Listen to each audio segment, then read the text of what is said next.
Three, two, one. And this is SHB Unfiltered, episode number 18. Episode number 18 of SHB Unfiltered, which means we have been podcasting and going live on Facebook, streaming live for Q&A comments every single day for 18 consecutive days. How does that feel, brother? Consistency is the key to all success. Consistency. We've actually learned a lot from this process, a lot. And to be honest, it's showing us that when all this is over, doing it once, twice a week will be a walk in the park, right? Yeah. No, it should be easy to get a couple out a week. It'll be easier. It'll be tough, but in theory, like, if we can go every day and turn up same time, broadcasting for everyone online within our community and people joining from other types of communities, then we would have succeeded in this lockdown period that is capturing or captivating the world right now. We are in London. London is in lockdown. We're stuck at home. So we're podcasting every single day. We are the only podcast with people who stutter, and we go live. People might think, oh, but you're at home. What else could you be doing? Obviously, you're going to be able to podcast every day at the same time live, but it's still hard to keep consistent with it. It's not that easy, even though you're at home. Yeah, they can say that, but then you ask them, well, what are you doing, bruv? Yeah, what are you doing? What are you doing, bro? What are you doing? Because, like, say for us, we got to work from home as well with our other work, and then top of that, work for the charity, get this set up, get this up to a really good standard. And we're constantly being kind of reached out to from so many different people who started asking us for help and appearances on their podcasts and content sharing and grant applications and etc. We're busy, right? We're still busy. And this has given us an opportunity to zero in on some of our targets. And plus the podcast is a great way for us to share information, get our friends online and share kind of good stuff from within the Stop Holding Back community, the beautiful community that we have created for ourselves. So Chris, thank you very much for being here again, my partner in crime. No worries. Always here. So before we get on to some of the serious stuff, just offline, you're talking to me about a certain mysterious death. That is, yeah, go for it. Sorry. Black the Ripper, RIP. That's like crazy, man. 2020. I thought 2019 was bad. 2020 is just as bad, if not worse. Well, for me personally, because of the losses that I experienced in 2019, it was a terrible year for me. But 2020 is just terrible, man. And hearing about Black the Ripper, it's awful. Did they give any clues as to what the causes of death were? Because in this current climate, you would assume that it is linked to a certain virus that is all over the news. But in this particular case, they haven't really told the story. They've left people wondering. Yeah. There's been a number of rumours, and for those listening who may not know who Black the Ripper is, he's a UK grime artist. He's been in the grime scene for years. I remember when I used to listen to Axe FM, if any of you real grime heads know what Axe FM is, and I used to hear Rhymestein and Black the Ripper clash and go back and forth. Rhymestein's actually a family friend of mine, so that's how I heard about Black the Ripper years ago. And it's just a really sad thing to hear. There's been a lot of rumours as to what the cause of death actually was. I've heard that he ate a poisonous fish. Then I heard that he ate a poisonous fruit. He's I think he was in Jamaica, or he is in Jamaica. So the rumours are it's been linked to something that he ate that was poisonous. People that know of him know that he was someone who was trying to get weed legalized in the UK. So he was big on that. But yeah, no one really knows what the cause of death is, or I don't think it's been announced, or if it has, I haven't seen it yet. But apparently it's to do with something that he ate. It is crazy, man, because in some of these tropical countries, there's some rare stuff out there. And if you're not careful, you can get caught out. I've had my own experience, albeit I've been safe. I came out the other end, but I have eaten cobra. Wow, when? In Thailand, obviously, in Thailand. When you're out there and you go to the night market, you've had a few drinks with the lads from training. Thought, yeah, let's try it out. They do the whole thing where they fry it and they turn it into some kind of a stir fry type thing, and they mix it with a bit of whiskey as well. And yeah, it ends up being one of those just a dumb thing to do, right? Because it doesn't really offer any nutritional value in the thing. It's just if you're in to drink, Ruben. Sorry? You must have had a lot to drink to try that. Yeah, but I didn't see any bats around there, so I think I got away with it. But yeah, like I said, in some of these countries, you don't really know what they're going to dish up sometimes, and different viruses, different things going around. Yeah, but it blows my mind because I think Black the Ripper is from Montserrat, I think. So he obviously spends a lot of time in the Caribbean, so you would have thought he would have known, or he would have been given information on this, or the heads up, if that is the cause of death. But I'm just looking online and friends are saying that they're demanding an autopsy because they're not convinced by whatever they're being told. So yeah, so with his business, so he did launch the cannabis business in California, right? Where it's legal at the moment. So they legalized it a few years ago, and he was making progress there. The conspiracy theorists amongst us would assume that, given that it is still a young market, and I guess you won't really have that kind of, in terms of your competition, etc., in those markets, they won't typically be your white collar type businessman. I think you'd be surprised over in California. Yeah? I think you would be surprised. I don't know personally, but I think if it's legal, but business is business to these people, and if there's a way for them to make a profit, I'm sure that those type of businessmen would be just as willing to get involved as anyone. Yeah. There's money to be made, I suppose.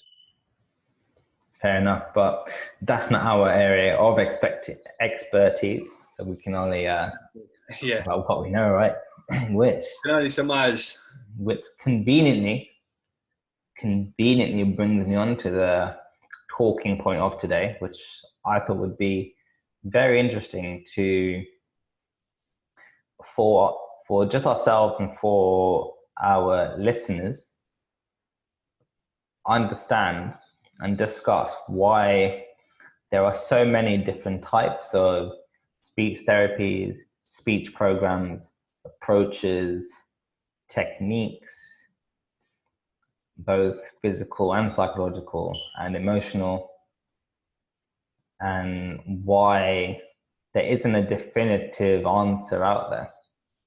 If there is so much and some people doing different things, if you would have assumed that if every base had been covered, someone would have stumbled onto may be the best course of action, but why do you think there's so much? Maybe we can't answer straight away, but Chris, if you have a good way maybe to kick it off and talk through some of the things out there and what they bring to the table. I think because there's no definitive reason or answer as to why people start to stutter in the first place, there's no clear definitive answer for how to intervene when someone has a stutter. So that's why I think there's so many different options out there. There's so many different people that are preaching different things. There's different types of speech and language therapists, speech and language pathologists. There's mindset coaches. There's life coaches that claim they can help you. There's hypnosis claims it can help you. There's so many different options out there. And I think everyone has the right to try as many as they can. I think they have to analyze what they think would be most suited to their personality type, what type of approach they would want to take on. And then it has to be a process of elimination, really. And like with me, in my case, I went round in a massive circle. So I started with one thing, went on to the next thing, then tried other things that never really quite gave me the results I wanted. And then years later, I tried the second thing again. And then through meeting different people and them sharing their experiences with me, I was able to make progress. So do you think there is that there is an opportunity to try different things, and if you do that enough, you could stumble onto something that works for you? Or maybe it's more of you may find the right thing, but could be the wrong time in your life. Yeah, I think that is extremely likely to happen to you. I think depending on where you are in your life and how motivated you are with at any given moment depends on how much work you're prepared to put in and how much you're willing to take on board whatever the therapy is asking you to do. I think that it can be quite common where people try things at the wrong time for them. They may have other things going on. They may be too young. It may be too soon for them. They may not be able to give it the attention that it needs at any given time. They may not be motivated long term. They think they are, but they're not. So there's a million factors. There's a million factors. What have your experiences been with traditional speech therapy? And has there been a massive difference between the types of techniques that they have implemented to kind of take you forward? Yeah, massive. When I was young, I remember from the age of 8 to around the age of 12. No, not 12. Maybe around, about 10, 11. I remember every Friday I was allowed to leave school at 1:30 in the afternoon. So I personally took half a day every Friday. And that was because I was going to private speech therapy in Harley Street in London. And it started off 1-to-1. And it wasn't really any speech techniques at that age. What it was just more trying to get me to talk rather than saying, do this and do that. I think my parents were told at school I was pretty quiet, didn't really contribute in class, and I think the therapist was just trying to get me to come out of my shell a little bit. Then from the 1-to-1, it moved to the same therapist would then put me in a group. So there'll be a few others that may not have had a stutter, but they might have had other speech issues. So that wasn't really specific for me. It was more to get me mixing with other kids and talking other kids. We done activities, we played games that meant we had to speak. And did that help really, you think? Do you think that helped at the time, or was it more just turn up, do it, and then leave and back normal? No, I don't really think so. It was just turn up, leave, and then I would just act the same way as I usually would. Then I tried a 3-day intensive. That was at 13 years old. And looking back, I was way too young to be on any kind of course like that. I was pushed into doing things that were so far out of my comfort zone. It was crazy. Contacts and public speaking at 13 years old, where you just about talk at home, it was crazy. I did do. Can I just jump in for 1 second to this? So you can carry on, but I wanted to also kind of answer this question from James Long. Hey, James. CJ, did you find that just reinforced you were different and had a problem that you needed to fix? Precisely. I think so. I think a lot of, I wouldn't say it's a mistake, because as a parent, what do? You see your son struggling, you see him not able to communicate, so you feel like as a parent, I have to do something here, I have to intervene. So it comes from the best intentions, but I think at the age of 8, maybe it's just highlighting to the kid that you have got an issue. You are completely different from everybody else. You are leaving school half day on a Friday where everybody doesn't have to. So perhaps it could have done that. I think with me personally, it did. It did. Even though I would still go through periods of more fluent speech, and then I would revert back to stuttering on every single word, and then have periods of a little bit more fluent, but still stutter here and there. I still think highlighting it to me and trying to intervene at a young age, I don't think it's the right thing. I just think maybe just trying to encourage the kid to talk as much as possible would have perhaps been the better route to go. But as a parent, there's no handbook for that. So there's no way to know what to do. And I'm just answering from what I think. I could be completely wrong in my own self-analysis. But yeah, to answer your question, James, yeah, I do think so. The problem there is we have to understand when we make these points and give our opinion, we are doing it from a position of people who were identified as PWS, so persons with stutters, from a very young age. Yeah. And we are speaking from the point of view of those who actually took that into adolescence and adulthood.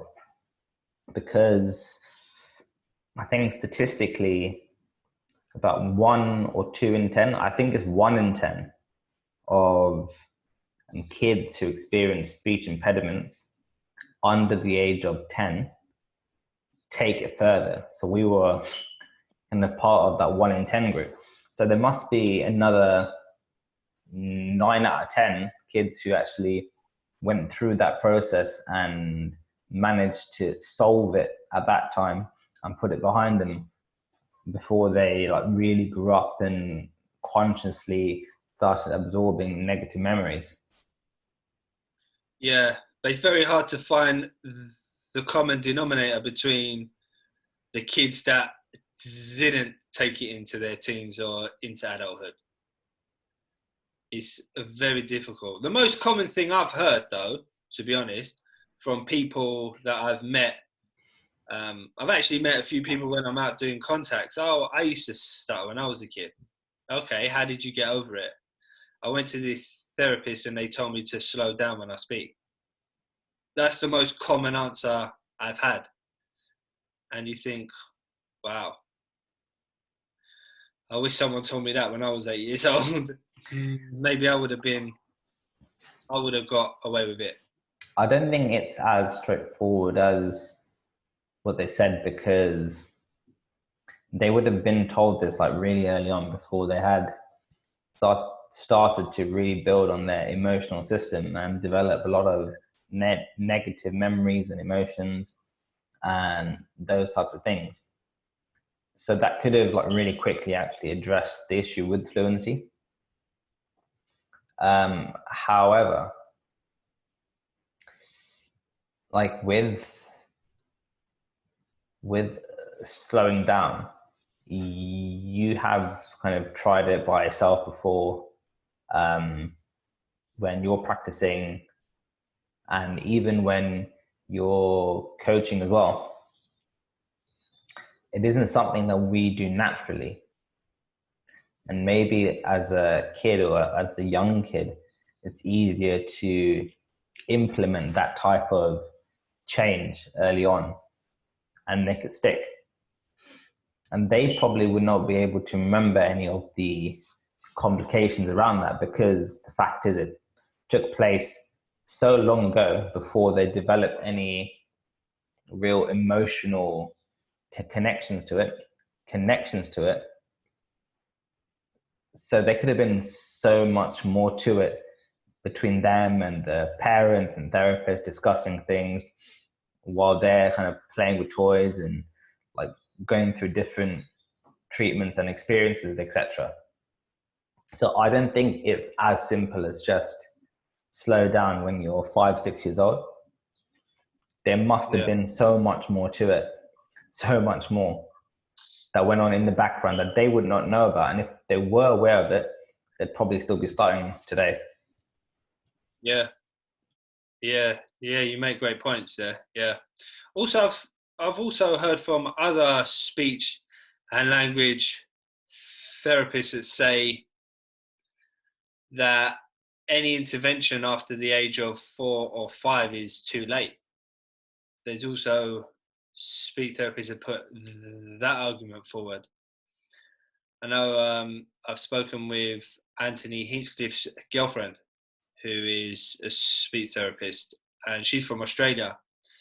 And there's a speech program out there for toddlers specific, age from 2 to 4, I think it is.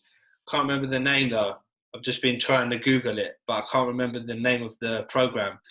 But their belief is that they don't coach the child, they coach the parents of the toddler. And then it's up to the parents to implement that at home. And they're big on if the child if there hasn't been any intervention by the time the child's 5 years old, then they believe that it's too late. I don't know if I agree with that, but that's another argument. Is the program called Balbus, or is that something else that I found? I don't know. Am I advertising the wrong thing? Balbus is an effective online program to treat stuttering. Just sign up and access the online application to face your stutter. I might check it out later on, see how it is. But do you think it's too definitive for them to say that kind of it's too late? Because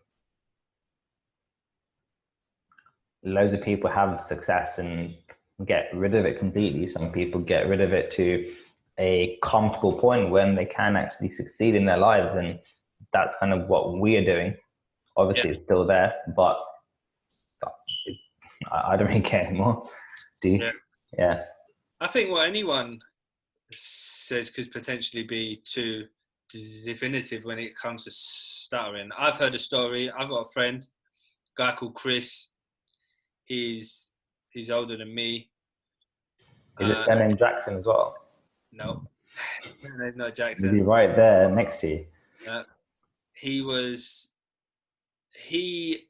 His story is quite interesting.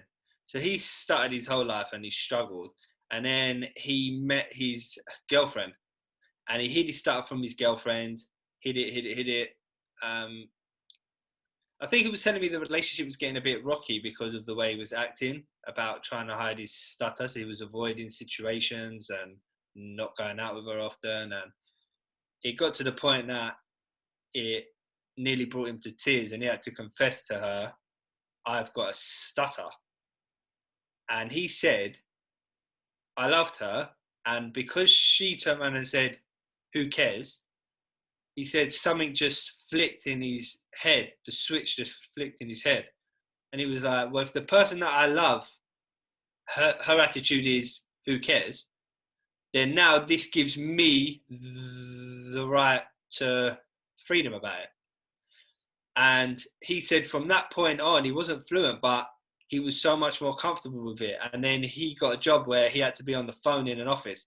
And he just said the more he was on the phone and the more he was put under pressure, his boss forced him to cold call and make phone calls constantly for him, that over a period of time, his fear and emotions around stuttering just got less and less and less. And now you hear him speak, he hardly stutters at all.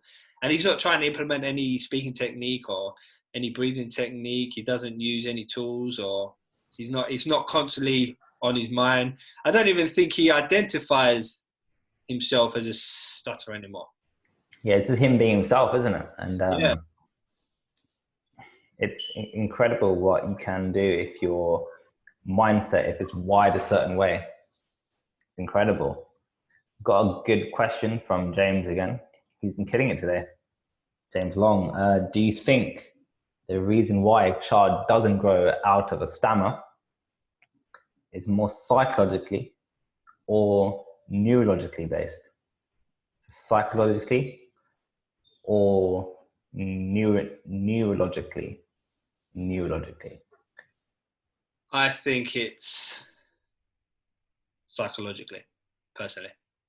Do you think there's a cutoff, like age range, where emphasis becomes more psychological than neurological? Yeah. No matter how young you are, it can still be pointed out to you that you speak differently to the other kids. Shall I throw a spanner in the works then with that question? Yeah. As you always do, Ruben. Yeah. I'm going to add in a third variable into that question. Let me guess. Gone. Trauma? Emotional. Yeah. Yeah. So you may not remember what happened, but you remember the feeling of what happened. Yeah. Yeah. But then, I suppose I was going to say you could cover that with psychological, but maybe it's a little bit different. I think it's different because maybe sometimes for some reason you get anxious in certain situations.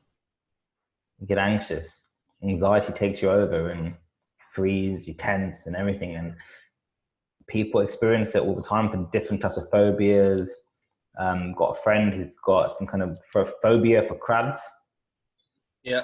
Something happened to him when he was a kid, when his dad and his brother were fishing in Sri Lanka. I don't know. It's just, it isn't definitive. There is a neurological root, but like with anything, we all have genetic predispositions, but doesn't mean they always have to be activated. People may not have predispositions activated for decades, and then something crops up when they're older. I've come across people who stutter who started stuttering when they were 30 years old. Really? Wow. Yeah. That must be so hard to deal with. I think even AO has come across some who started when they were 50 or something. It's incredible. It's incredible. As in they were going through some kind of a divorce or there's some kind of massive life-shifting experience or period in their life that was putting so much pressure on all different parts of them, whether it's psychological, physical health, emotional health, spiritual health. Everything was being pushed and tested. And if anything, like you think that like speech therapists are unfortunately underqualified. to deal with like so much of this stuff, because the more you discuss it, the more you think about it. So many different aspects linked to it. Yeah. Yeah. And if you've never stuttered yourself, it also makes it that much harder, right? Yeah, very, very hard. James does say that that's not to say we can't recode the neurological element to improve fluency. So by recode, does he mean kind of like keep it off, or like, because when I think of recoding, how much do you know about epigenetics? Not too much, but I have had a conversation with a GP about neuroplasticity. Yeah, neuroplasticity. And how it can be rewired, it can be recoded. It's not completely set. But I don't know, man. I don't know. So epigenetics in a nutshell is effectively saying that you aren't really controlled by what your genes have. You have the ability to control what your genes do. So you have a blueprint based on your genetic makeup. So you have your chromosomes from mum and dad, and they're in a certain pattern. But not all of them will be turned on as soon as you're born, and you will not be balding like your dad, or like kind of as tall as your mum, or as in there will be certain things off and on throughout your life. So epigenetics works around that, which says like, okay, this is your blueprint, this is your potential, but it's up to you to actually activate your genes based on this environment or the environment that you're in. Like classic examples, you've seen the documentaries of like twins that have been split up from when they're like kids, and they grow up in completely different environments. Then they meet up when they're in their 20s or 30s, and they literally look like completely different people, different experiences, different attributes. Did you ever see that documentary with Mo Farah when he met his twin brother? No. He's got a twin brother. Okay. But they were split up when they were 8 years old. So his twin brother stayed in Ethiopia. He got plucked out and taken to the UK because he was just really good at running. And then they did a documentary where he goes to meet him. And his twin brother just some regular boss man. Really nice guy and everything, but like you wouldn't see him look, this guy's got Olympic caliber genetics. Yeah. And that's kind of the whole like environmental factors can activate your genetic potential. Okay, if that's the case, then how come you have a sibling and you have a stutter and your sister don't, or your brother don't? If you're both capable of the same thing, right? Just what you're trying to say, it depends on what you're exposed to. Yeah. That isn't necessarily the definitive answer, but like, even though that's your brother and your sister, they are not going to have exact genes that you have. But it's easier to actually compare if you have twins, or make the judgment because their genetic code, they will be like really, really close, if not identical. Yeah. I mean, I have met people who have a stutter and their brother will stutter, their mum has a stutter, their auntie has a stutter, their granddad had a stutter. So it runs in the family. How much do you think genetics plays a part in it? I think there is a massive element, but then afterwards, like depending on kind of what like approaches or therapies that the family did, like, to be honest, with kind of in the future, if we have kids and stuff, and if they start to experience stuttering as well, you already know, okay, so these are the types of things I do. Or trying to ensure their self-esteem is as high as possible, push them into competitive sports and self-defense and this kind of thing, like introduce them to public speaking earlier on. I don't make them feel different, etc., etc., etc. But what if you didn't know that? And what if you've had it, but you haven't gone through kind of like more of that kind of like uplifting personal growth type approaches, where you know that you felt instant, or not instant, but fairly immediate gains within a few months and now a couple of years. You know that this works. And if you had that kind of coaching, maybe specific to a younger person, like because you can do public speaking as a kid, there's so many opportunities. Imagine if you were pushed into that early on when the time was right for you at that age, if you had a pathway into that. I just think it's very difficult. It's very difficult to get a kid to do that, because at that age, the kid isn't interested in acceptance. The kid wants to gel, wants to fit in with the crowd, wants to be like everyone else. They just want to be what they consider at that time to be normal. And that's exactly how I was. I don't know if that's how you was as a kid, but for me, I just used to watch everyone talking and think to myself, I wish I could just talk like them. On cue, whenever I wanted any word, I wish I could just talk like them. In class, read aloud in class, get involved in presentations, be confident to put my hand up and ask questions in class, answer questions in class. You know, you just want to fit in. You don't really want to hear. In order to work on your speech, you have to accept it and advertise to everyone that you speak completely differently to everybody else. Very difficult to get that concept into a child's mind. I'm not saying it's impossible, but I'm just saying at 10, 11, 12, 13 years old, it's very difficult to explain that to them. But I'm talking about maybe even younger. Instead of going into kind of like voluntary stuttering and the full works that we kind of try to emphasize here, I thought, like, personally, I was pushed into public speaking at a young age. So I used to go when I was around 7.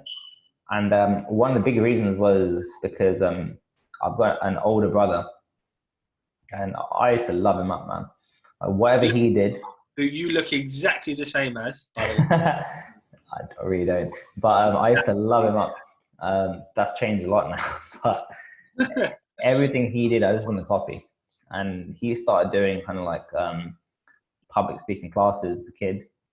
And I wanted to go as well. So then I was in the mini kids group as a 6 or 7 year old, just reading up poems and stuff like that.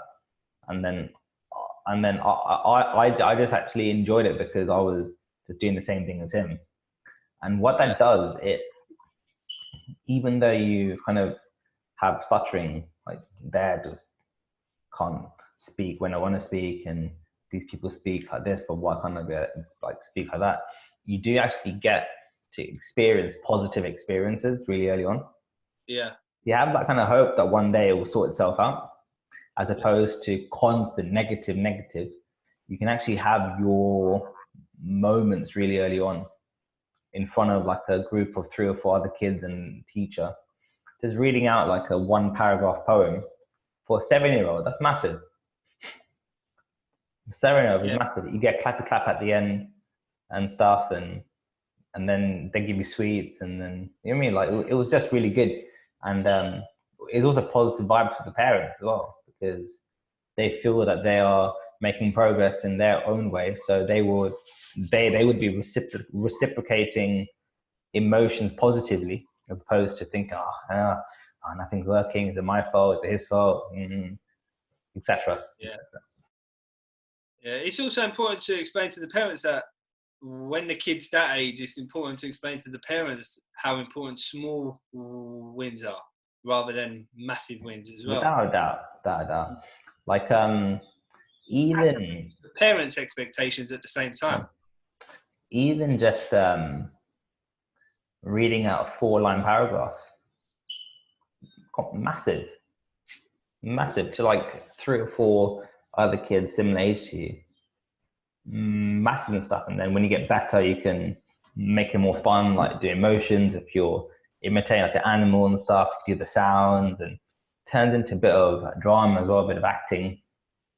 So you start to develop these positive experiences really early on, really early on. Yeah. So that even though you're struggling, where you're out of that environment, you kind of know, well, then you kind of believe that it's not permanent. And I have the belief that it's not permanent. And I've got the ability to actually reconcile it at some point. Yeah, because you have experienced something positive, and you needed to, in order to realize that this isn't the worst thing in the world. I'm still able to do these cool things I'm seeing everybody else do. Yeah, definitely. And I do think speech therapists are maybe scared of pushing kids into that, or encouraging kids into that type of environment really early on. Yeah. I think they'd rather work within... Massive task on their hands though, Ruben. I think they'd rather work within the safety of the office. Like I had therapists ask me after the last lecture at UCL, where I spoke about my experiences and successes. Like speech therapists came up to me and asked me, what's your advice for like kids these days? Like, what should I do? And I just said, look, you got to push them. So, are you sure? I said, and then if you don't, then they aren't going to improve, because you'll just be a glorified babysitter. Yeah, wow. Yeah, that's one way to put it. I didn't think of it like that, but that is one way to put it. And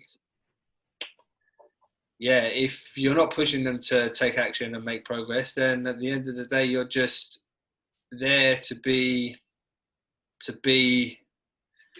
yeah, wow, almost a babysitter for an hour a week. And you'll be surprised with kids once they actually... I never thought of it like that. It's true, isn't it? It's true. Babysitter for a week. Yeah, quite expensive. Yeah. But you'd be surprised, like if they're scared, but if you manage to get them to do it, because of the rush they feel, the good vibes, they would want that again and again. It's like sugar to them, sugar. Yeah. When you're older, you're a bit more suspicious, you're a bit more risk averse. But when they're young, like that's your time to actually kind of like make them go for the kill. Yeah. Yeah, I used to seek that kind of buzz through sports, because I knew I'll never get it through speaking opportunities, but that was my expressive outlet. That's where I could get a bit of satisfaction, a bit of a buzz. I could perform, you know. But yeah, if you can get that buzz early on with your speech, then it's only gonna motivate you to want more and more and more. And when you say buzz, you probably kind of also gain your self-esteem there, right? Because you kind of, it's being damaged every time you have a negative speaking situation. Well, at that age, be compensated. In your mouth. Exactly, be compensated when you're playing basketball and you're ripping everyone to shreds and just killing it. Yeah, of course. Really good points from Facebook, from James. SLTs don't get the funding either to implement their own ideas. If they're looking after so many kids, then they don't have the time or energy to be able to show ingenuity. But I could challenge that and say, well, why don't they just like encourage the parents to say, all right, just take him to this and this place and see how it goes, or then have to do it themselves, or they could outsource some of the comfort zone pushing to like drama schools or to like speech and language coaching to elocution classes. Because there's things out there. Are they not allowed to think outside the box at all? Have they got a specific criteria they have to stick to? They're not allowed to think outside the box at all, try different things, implement some of their own ideas. Is funding really the issue, or are they restricted by other legislation? What? I don't think it's necessarily funding if they are kind of pointing or signposting parents to maybe different organizations that can help. It's like, say for me, for example, like if I went to the doctor and the doctor said, like, you're really unfit, you need to lose some weight, he won't be the one taking me to the gym and putting me in the treadmill. He'll tell me to go to a PT or to join a class. Like, it doesn't have to be him like waking up with me at 7 a.m, running around for 10K. The only issue with that though, Ruben, the only issue with that is your GP, you're generally not paying them. Whereas if you're paying like Harley Street prices and they tell you to go somewhere else, they're going to be like, the parents will be like, well, what am I paying you for? Yeah, but it's kind of like, if they want to progress, I don't know that they have to, or if that's their aim, as in you've got conflict of interest maybe. I've got Or they can just explain that there's a holistic approach and these different things, this plus this plus this will equal massive progress. Yeah, but in the end, like politics within organizations, different agendas, ideas, conflicts of interest, is it in their best interest to lose clients to the local drama school? Yeah. Got another good point from James, who said, that's a good point, Ruben. Thank you very much, James. I love how you want to point that out, Ruben. Of course, mate, of course. It's important. It's important. Gassing him up, James. Just in case in the future when we actually don't have the comments available, we've got the audio here to look back on. Oh, yeah. You see what I did there? And just in case anybody missed it, you just made sure that they knew. Mm-hmm. It would be good actually if we could one day get a speech therapist on here just to kind of like discuss, because quite a lot of the things we say are from things we read or opinion or conspiracy theories. Yeah. So it would be good to actually get some facts, because I know that they will have their own point of views. So I would, you know what, I'm going to make a mission actually to find a speech therapist. Yeah. Get on the podcast, dude. Get on the podcast. Chris, I think I'm wrapping up in the next 10 minutes. Do you have any questions, points, anything that has come to mind in the past 1 hour? Yeah. In your opinion, what is the right time for intervention? Because we're discussing what options there are out there, but for the individual, when is it right to intervene, in your opinion? It depends what you class as intervention, because I think ASAP, and by ASAP I mean parents need to get clued on really quickly, really quickly. So by the time they eventually may have to take their kid to the therapy room, it's not too late. Parents need to get clued on like ASAP. So maybe they can start to implement things at home. Yeah, I agree. Is early on. Now things start to carry on, then you may have to look for specialist advice and take intervention to the next level and actually intervene. But early on, parents need to wake up, stop blaming each other, stop blaming the kid, stop blaming themselves, and don't be shy, don't be ashamed. Literally, like, kind of like wake up, because this is someone's life is at stake here. in so many different ways. So it sounds extreme, but now is the time where if things don't change, their life path could be altered very, very differently. It is so hard for the parents though, Ruben, because any decision they make, anything that they try and implement, it could, one wrong move, it can have such a lasting effect. Of course, but then you can say the same about kind of other aspects of parenting, because like without being rude, like I've seen some like 4 or 5-year-olds who are overweight, but they are actually obese. Yeah. And they're unborn like that. And it's like different habits and different, like it's not just hearsay again. I used to work as a full-time football coach, so I was speaking to like 150 to 200 different kids every week, coaching and meeting their parents, going to a range of schools from inner city, comprehensive to boarding schools, and you can see like different dynamics between kids and parents, and you'd be surprised. The apple does not fall far from the tree. Yeah. The apple does not fall far from the tree. You'd be surprised. And more often than not, kids won't listen to what you're saying, but they will copy what you're doing. Okay, another question I've got for you. Before we wrap this up, the last one that I have. Let's do it. Finish strong.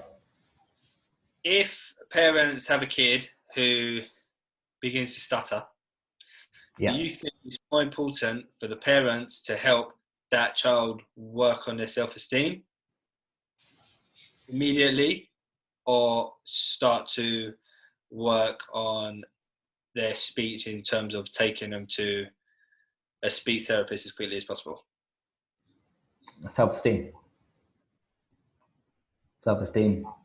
Chuck them into like sports, combat sports, like get them to roundhouse kick a few kids.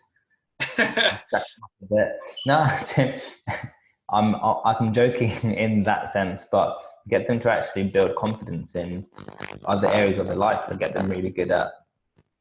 So maybe they like scoring and start to encourage them to express themselves through art and sport and healthy, and get them around people a lot of time. And then bit by bit, like, is eventually, if taking to speech therapy, that can be seen as a different type of class that they do alongside their sports or drama or anything like that. Dance.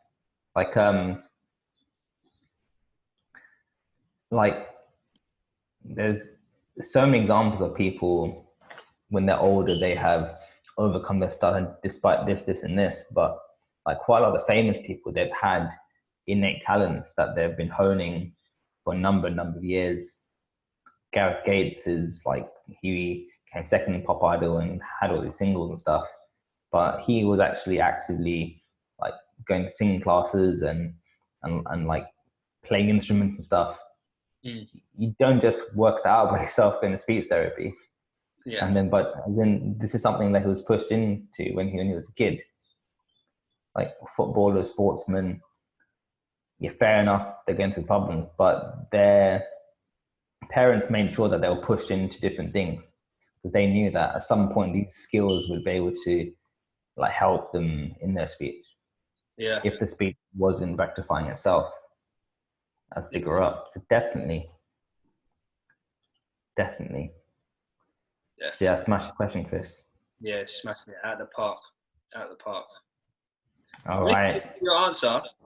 That's actually the route that my parents took up until the age of 8. They made sure that I had activities all the time.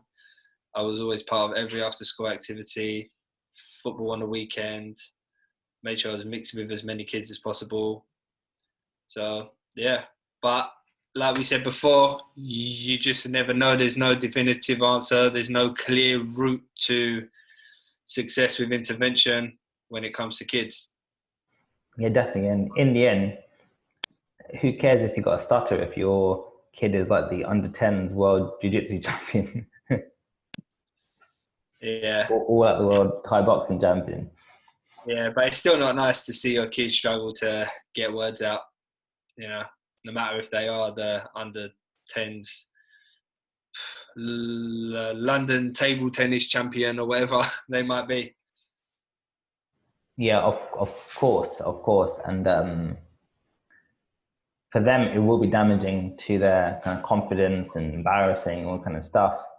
That's why it's so important to give them other ways of expressing like their confidence and building their self-esteem. They can tap into that when things aren't so good with their speech, because if they didn't have that, then what will they have? Yeah. Their own thoughts and their own negative emotions just churning, marinating within their head. Yeah, for sure. Definitely. Cool. Chris, I think we are at a good point to actually call it an evening while the sun is out. I'm getting a bit hungry as well. It's perfect. Yeah. Have you got any last words before we say adios to our friends? No last words from me today. Just thank you for everyone that commented, for being part of the podcast. Interesting points raised. And look forward to podcast 19 tomorrow. Oh, yes. Hey, we're almost at 20. It's brilliant. Same from me as well. Thank you very much, as always. Thank you to Chris for, mate, we are killing it. We're smashing it. Smashing the podcast out every day. Yeah. Smashing it. But again, guys, cheers. Thank you so much. And as always, please remember, stop holding back.